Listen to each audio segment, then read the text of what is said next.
Personally, I believe in democracy. I believe that people's vote should stand, and I don't think that the Parliament should get involved. The UK's High Court has thrown Brexit into doubt after ruling that the government cannot trigger negotiations to leave the European Union without the approval of Parliament. I hope that the MPs will do their job and actually debate this in a sober, grown-up way, because leading up to the vote, we did not have sober, honest, rational debates. Most newspapers are presenting this decision as a fight between judges and the people. The government says it will appeal to the Supreme Court, which could hear the case as early as next month. And ministers fear that if Parliament is allowed to vote on triggering Article 50, it would be involved in shaping Britain's negotiating position ahead of the talks. And if a majority is opposed, it could delay or even stop the process altogether.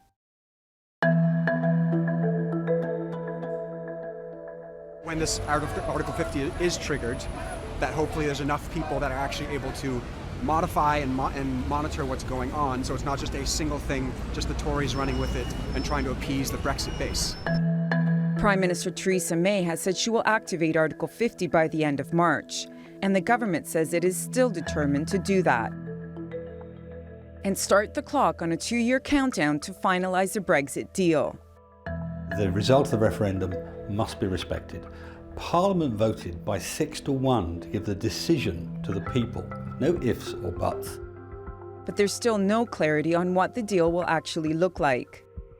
A so-called hard Brexit would likely involve pulling out of the EU single market and ending free movement of people from Europe in the UK, a key demand for those who campaigned to leave the bloc.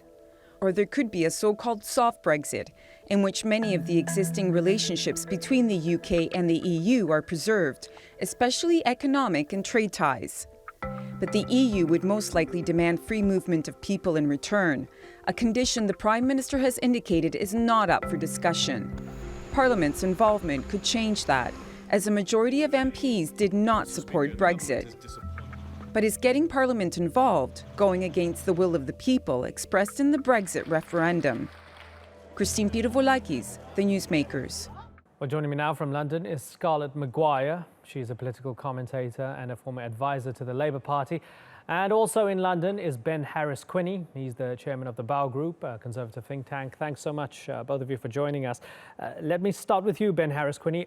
Are you unhappy, I presume, by this decision from the judges?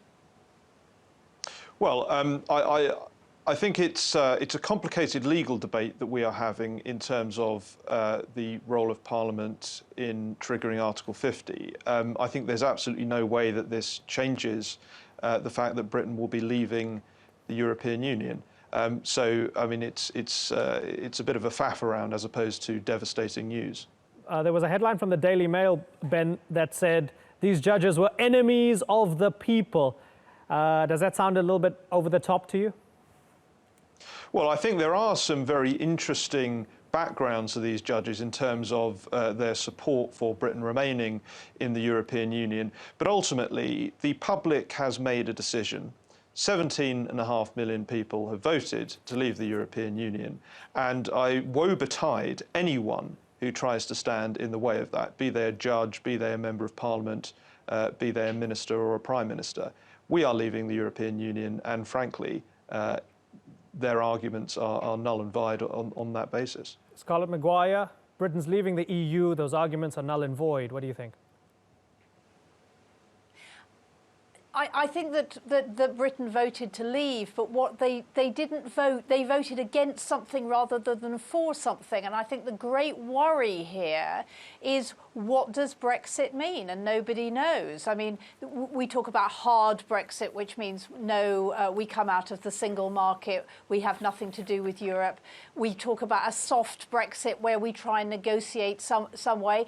And in the meantime, I mean, the Leavers said that all the money, the £350 million a week, I believe, would go into the NHS. That doesn't seem to be true. Nobody knows what they voted for. So it's really important that Parliament actually scrutinises what we're going to do, rather than we leave it to a Prime Minister who has not been elected and 3 people who are pretty cavalier with the facts. Wasn't all that scrutiny being done, Scarlett, during the build-up to that referendum? That's when all the arguments were made and had, and then the people decided, hey, we're going to go down this route and we want to vote to leave the EU. And that's, if you want to be serious about democracy, that's what you have to adhere to. No, there was no scrutiny during the campaign. During the campaign, the Leavers told us that we would have the £350 million a week that we give to the EU. It would all go into the NHS. This government has said that's not going to happen. No, some of the money will go here and some of the money will go there. The Leavers told us one thing after another. There was no scrutiny. There was no agreement. I mean, today, only today, a Conservative MP who is in favour of leaving has resigned because he believes that the government is trying to do this without Parliament. So what we're talking about is we have to scrutinise what deal we get. We cannot have an unelected Prime Minister saying this is what happens. We have to have Parliament saying let's see what deal we can agree so that we know what we're voting for rather than just what we're voting against. Okay, so Ben, the case brought about by the plaintiffs and then supported by the judges seems to concur then with Scarlett that maybe the campaign was a little disingenuous and therefore there needs to be more scrutiny and it needs to go to Parliament. I don't know what Scarlett's background is, but everything she's just said is total and utter nonsense. That is not the debate we are having. The debate we are having is who decides to trigger Article 50. It's nothing to do with having a debate about what the deal will look like. The European Commission has said that until Article 50 is triggered, there will be no negotiations in terms of what Britain's ultimate exit from the European Union looks like. This is simply a question of who has the authority to trigger Article 50. It's nothing to do with what the nature of Brexit will be at all. So I'm frankly confused as to the debate we're having here. Okay, so Ben, it's about who has authority to trigger Article 50. If you'll allow me to come in there. So Parliament is sovereign. This is going to be in the hands of Parliament. Are you okay with that? Well, I think there is a legal debate to be had. The way that this country's constitution works is metaphysical, which means that it is on the basis of a collective of legislation, precedent and judicial review.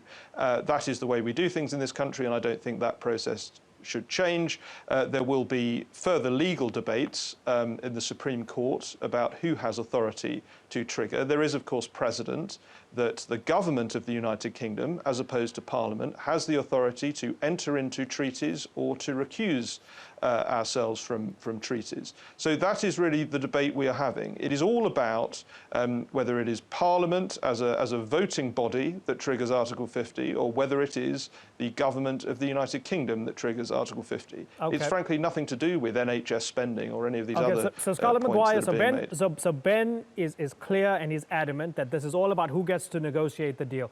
You have some hope, perhaps, that Brexit can be reversed. Am I right or wrong? No, what I have hope is that we will have an understanding of where we're going. And if we're talking on the purely technical, there is absolutely no question on technically that the judges are completely right because a referendum is guidance.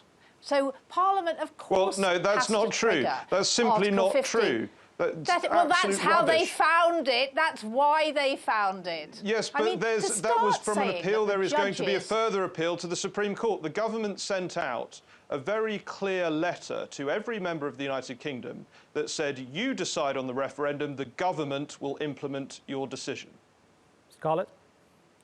Ben, the judges said that in technical terms there is no question, right? Why people are making such a fuss? Yes, but 2 weeks ago they said something different. That's how the legal process works. Look, the legal case is ongoing. Okay, the government is appealing, and it will now go No, to the Supreme the legal Court. So case has nothing's been decided settled. once, and the government is now going to appeal. No, it hasn't. There is an appeal. This was the basis of another appeal. There will be a further appeal, and it will go to the Supreme Court. This is going to the Supreme Court. Yeah, the legal debate remains open. But it is not course. a debate. Okay, Ben, let's get sure. It's going to the Supreme Court. Let's give Scarlett a chance. It is going to the Supreme Court. It's a debate Ben, in terms of... if it allows Scarlett a chance to get in a word or two. Scarlett? Yeah. Of course it is going to the Supreme Court. What I'm saying is that the High Court judges decided yesterday on the evidence that it goes to Parliament. And the reason that there is such a fuss is the question is who is sovereign, right? Is it the government or is it Parliament? And I would have thought that it was very important that Parliament was sovereign in everything, that Parliament can actually hold the government to account. And this is just the beginning of it. And why this is important is that if the Parliament has to say yes to triggering Article 50, then Parliament can actually make some decisions. And we do not get told Brexit means Brexit, and you'll be told at the end what it is, because that's not fair on the British people. I'm afraid that's simply not the case, and it's also not why Stephen Phillips resigned. Stephen Phillips' decision to resign is nothing to do with who has authority to trigger Article 50. It's that he feels that not enough scrutiny, essentially the argument that you're making, that not enough scrutiny has been paid to the deal. But these are two completely separate subjects. Who has authority to completely take the connected. act? Well, they're connected, but they're actually two completely different debates. And this was not a debate that you referenced the High Court judges making the decision. They're not making the decision on any of the things that you're talking about. They're making the decision on the basis of precedent and whether a government can enter into a treaty or recuse itself from a treaty, or whether Parliament has to have the decision-making process in doing so. It's not to do with what the content of the deal or what Brexit looks like or what Brexit means. It's simply to do with who has authority to enter into treaties or accuse themselves of treaties. Scarlett? Right. What I'm trying to say is why it's important. Of course I understand that it's about triggering Brexit. But the reason that it's so important, because everybody has agreed that whoever, whether it's the government or Parliament who triggers Brexit, it will be triggered. What is important is that Parliament is sovereign. And as you say, they're connected. They're connected because if the government says we do everything, then your Conservative MP who resigned, who was a Leaver, says quite rightly, we don't get a say. And that's why he's angry with the government. And we all know that this is a technical issue, but it begins a path down. And that's why it's important. Okay, it's Scarlett, important. Who runs this country? Sure. Is it a government or is it Parliament? Allow me to ask then what happens down the line if, say, the government appeals, they lose their appeal, it does go to Parliament, the MPs and Lords vote and they represent the will of the people, and they then decide in Parliament that they're more than happy to have Theresa May and the government sort of negotiate as things stand, Article 50 down the road. Would you be happy with that decision going forward?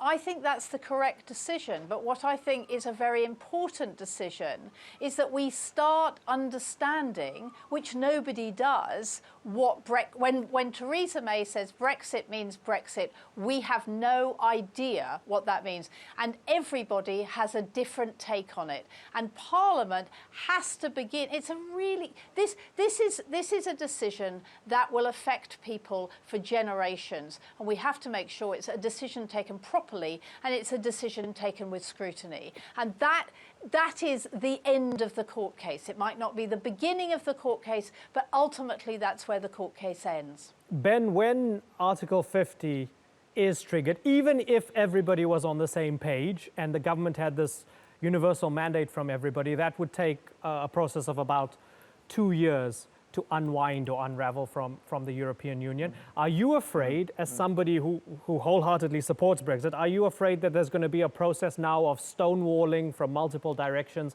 and that this process might take many, many years? Well, the process of moving to a fully independent nation will take many, many years. It will almost certainly take more than 2 years. But again, I come back to the fact that the triggering of Article 50 is not the end of the debate. It's not where we have all our ducks in a row and we know exactly what Brexit will look like for all time. It's where we begin the process. And this is a question of who has authority to begin the process. And my argument is that the British people have voted, the government told the British people that they will vote in a referendum and the government will enact their will. I think any attempt to subvert that is an attack on democracy and an attack on the people of this country.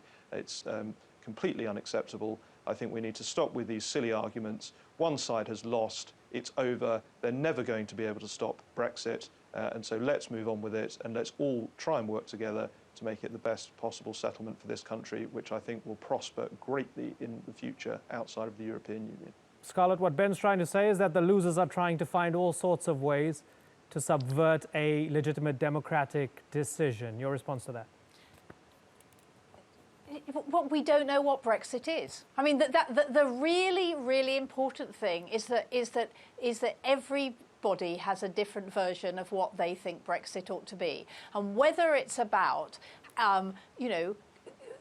how we control our borders, whether it's about. I mean, the really important thing for the country is what sort of trading agreements do we have? Do we pull out of the single market? Do we stop passporting for the financial services and say, no, we're doing this all on our own, we're just going to be a member of the WTO? How we cooperate with other European things like justice and police and that. That's what we need to do. We need to negotiate rather than say, I don't know what we do. And also, there were promises made by the Leavers. Are they going to happen? Is the £350 million a week going to go to the NHS? This is what we have a right to know, and this is what we have a right to discuss. And of course, it is after we trigger Article 50. But if the Parliament isn't allowed to scrutinise, we can go on having Theresa May, an unelected Prime Minister, say, leave it to me, I'm doing it, I'm not going to tell you anything about it until it's finished. Ben, doesn't she have a point? That is not democracy. Sure. Doesn't she have a point? Democracy is an ongoing thing, and I know you're not happy that she's bringing up the £350 million per week to the NHS, but that was on the side of buses during the campaign, and then less than a week after the vote, you had leaders going, oh, well, maybe we're not going to use that money for that. Don't people have a right to push back against that? Well, I'm more than happy for that issue to be raised because much in the same way that I'm more than happy for the issue to be raised that David Cameron said if we voted for Brexit, there would be World War III. We haven't seen World War III and we haven't seen the £350 million. When it is said that Leavers said that, one part of the campaign said that. Sure, vote but I mean, leave if David Cameron had to win, we would have held him to account, right? Or we would have people like. No, but the problem is you're tarring everyone with the same brush. Sure, but Boris Johnson said. I was obviously not. I was not the head of the Leave campaign. No, but you absolutely. Can look but up Boris exactly Johnson said that. Don't Brexit. people have a legitimate right to question him now to say, hey, you can't go on campaigning for that? And now you're saying it wasn't a big deal because we based our vote on that. I'm not saying it wasn't a big deal. I'm saying you can't tar all Leavers with the same brush because it's absolutely not what I said about the NHS. So if you want to question me about what I said, go ahead. If you want to question Boris Johnson, and you certainly should question Boris Johnson, you're going to have to interview him. Of course, I think that figures like Boris Johnson should be scrutinised, and anyone that makes a promise in politics and doesn't deliver should absolutely be scrutinised. So good luck to all those that want to do that. My point is, it would be wrong to say that the Leave campaign was all about redirecting £350 million to the NHS, because I was part of the Leave campaign, and I certainly didn't say that. And the millions of people that voted for Brexit were not most concerned about what happens to the NHS. They were actually most concerned about taking back control of our borders and restoring sovereignty to the United Kingdom. Okay, just about enough time for a final response from Scarlett Maguire. Scarlett, in less than 30 seconds, please. we have to scrutinise, because actually Ben is completely wrong. The people who voted leave voted for many reasons, and some it wasn't all about taking control. Some was about immigration. Some was a kick in the teeth. We know that people vote for lots of reasons. We have to scrutinise the deal that we're going to negotiate. Okay, Scarlett But Maguire. that's exactly what I just said. All right. Unfortunately, we have run out of time. Scarlett and Ben, it's been lively, infinitely interesting. Thanks so much for joining us on the program.